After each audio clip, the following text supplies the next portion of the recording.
कल अमित शाह जी दिल्ली आए थे और दिल्ली आकर उनकी सभा में बताया जाता है, जो लोग वहां मौजूद थे 500 से भी कम लोग थे, और दिल्ली आकर उन्होंने देश के लोगों को अनर्गल गाली गलौज करना चालू किया, जनता को गाली देने लगे। उन्होंने कहा कि आम आदमी पार्टी के सपोर्टर पाकिस्तानी हैं। ये अरविंद केजरीवाल और राहुल बाबा दो लोग ऐसे हैं जिनको भारत में कोई समर्थन नहीं करता।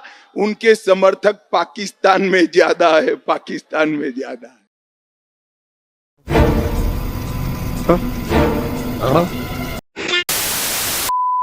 आप देख रहे हैं देश लाइव, देश की आवाज।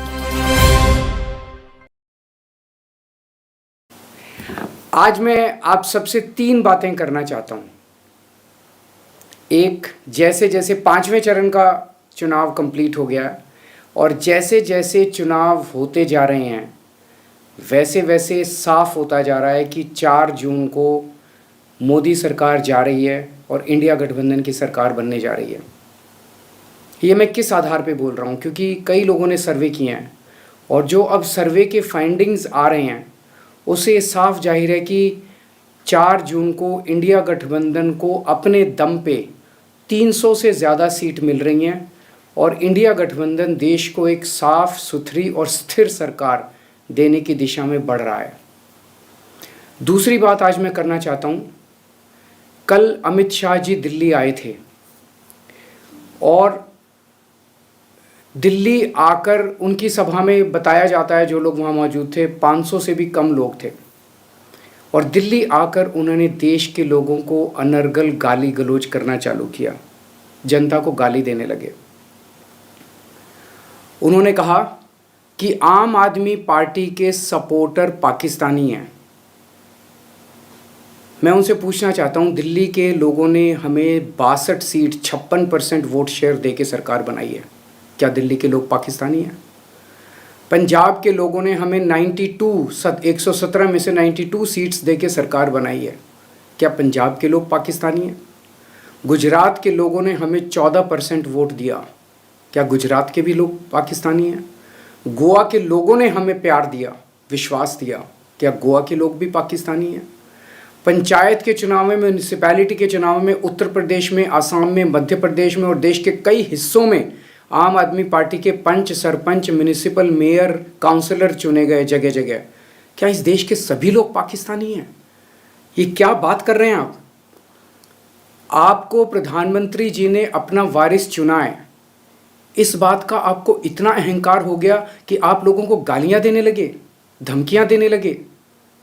अभी तो आप पीएम बने नहीं हैं और आपको इतना अहंकार हो गया।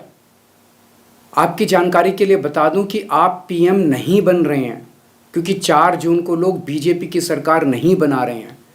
बीजेपी जा रही है, थोड़ा अहंकार कम कीजिए और जनता को गाली मत दीजिए। आपकी दुश्मनी मेरे से है, आप मुझे गाली दे लीजिए, लेकिन देश की जनता को अगर गाली देंगे तो ये कोई बर्दाश्त नहीं करने वाला। कल योगी जी भी दिल्ली आए थे। योगी जी ने भी आकर दिल्ली में मुझे काफ़ी गालियां दी। मैं योगी जी से पूरी विनम्रता के साथ कहना चाहता हूँ, योगी जी, आपके असली दुश्मन तो आपकी पार्टी में बैठे हैं, मुझे गाली देने से क्या फ़ायदा? प्रधानमंत्री जी और अमित शाह जी आपको यूपी की कुर्सी से हटाने का पूरा प्लान बना चुके हैं, आप उनसे निपटिए ना। आप केजरीवाल को क्यों गाली दे रहे हैं बेकार में? 4 जून को इंडिया गठबंधन की सरकार बनने जा रही है। इंडिया को बचाना है तो इंडिया गठबंधन को जिताना है, इंडिया को बढ़ाना है तो इंडिया गठबंधन को जिताना है। जय हिंद। भाइयों बहनों, अब परिवर्तन देखिए। पहले आजादी के नारे हमारे कश्मीर में लगते थे, अब आजादी के नारे पाक ऑक्यूपाई कश्मीर में लगते हैं। भाइयों बहनों, पहले पथराव यहां होता था, आज वहां स्ट्राइक हो रही है। भाइयों बहनों, पहले यहां टूरिस्टों को आने नहीं देते थे, वहां आटे खाने के भी लाले पड़े हुए हैं, आटा खाने के भी लाले पड़े हुए। ये परिवर्तन नरेंद्र मोदी जी के कारण आया है। भाइयों बहनों, ये राहुल बाबा कहते हैं हम अगर वापिस आएंगे तो 370 को वापिस लाएंगे।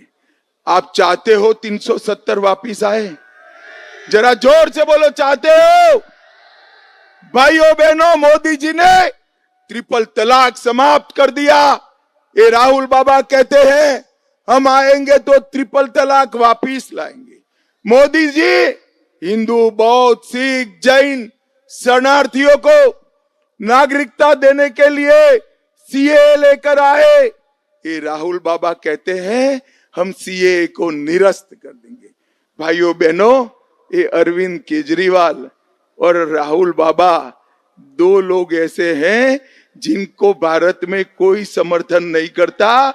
उनके समर्थक पाकिस्तान में ज्यादा है, पाकिस्तान में ज्यादा है। भाइयों बहनों, ये केजरीवाल जी ऑड इवन में विश्वास करते हैं।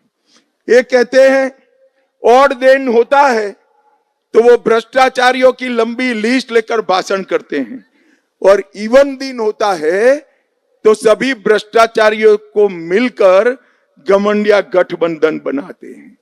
ऑड डे पर दिल्ली का मालिक बनते हैं, इवन डे पर देश का मालिक बनने का स्वप्न देखते हैं, और ऑड दिन पर सबका इस्तीफा मांगते हैं, और इवन डे पर अपना इस्तीफा दिए बगैर जेल में चले जाते हैं। भाइयों बहनों, एक केजरीवाल की सरकार 3G सरकार है। पहला जी है घोटालों का, दूसरा है घूसखोरी का, और तीसरा है घपलेबाजी का। ये केजरीवाल ने कट्टर ईमानदार बताने वाले आज कट्टर बेईमानी के रास्ते पे चल गए हैं। भाइयों बहनों, दिल्ली में केजरीवाल जी चुनाव के लिए जेल से बाहर आए हैं अभी अभी। मैंने राजनीति में केजरीवाल जी जैसा यू टर्न लेने वाला आदमी नहीं देखा है। वो नौकरी छोड़कर एनजीओ बनाए और शपथ ले लेकर बच्चों की कहते थे हम राजनीति में नहीं आएंगे, राजनीति गंदी है। और 26 नवंबर 2012 को उन्होंने आप पार्टी बना दी, अन्ना को बेचारे को रालेगांव सिद्धि भेज दिया। ये झूठ बोले। वो कहते थे मैं कभी मुख्यमंत्री नहीं बनूंगा, 3 बार मुख्यमंत्री बने, उसमें भी यू टर्न लिया। उन्होंने कहा था कि कांग्रेस में दिल्ली में की सरकार कांग्रेस की गिराकर इनको जेल में डालेंगे। आज सत्ता के लिए वो ही कांग्रेस की गोदी में बैठकर दिल्ली में चुनाव लड़ रहे हैं। उन्होंने कहा कि हम वीवीआईपी सुविधा नहीं लेंगे, सरकारी बंगला नहीं लेंगे, गाड़ी नहीं लेंगे, सिक्योरिटी नहीं लेंगे। सिक्योरिटी भी ले ली, गाड़ी भी ले ली, और एक बंगले से पेट नहीं भरा, 125 करोड़ का शीश महल बना दिया। 125 करोड़ का शीश। अगर केजरीवाल जी, मेरा एक ही निवेदन है, दिल्ली की 7 लोकसभा के प्रतिष्ठित डॉक्टर, प्रोफेसर, पत्रकार, इस प्रकार के 100 लोगों को आपका शीश महल एक बार दिखा दो, जरा ताकत है तो। भाइयों बहनों, कोई अरबोपति का भी बंगला जैसा नहीं होता, ऐसा दिल्ली के मुख्यमंत्री ने अपना बंगला बनाया है।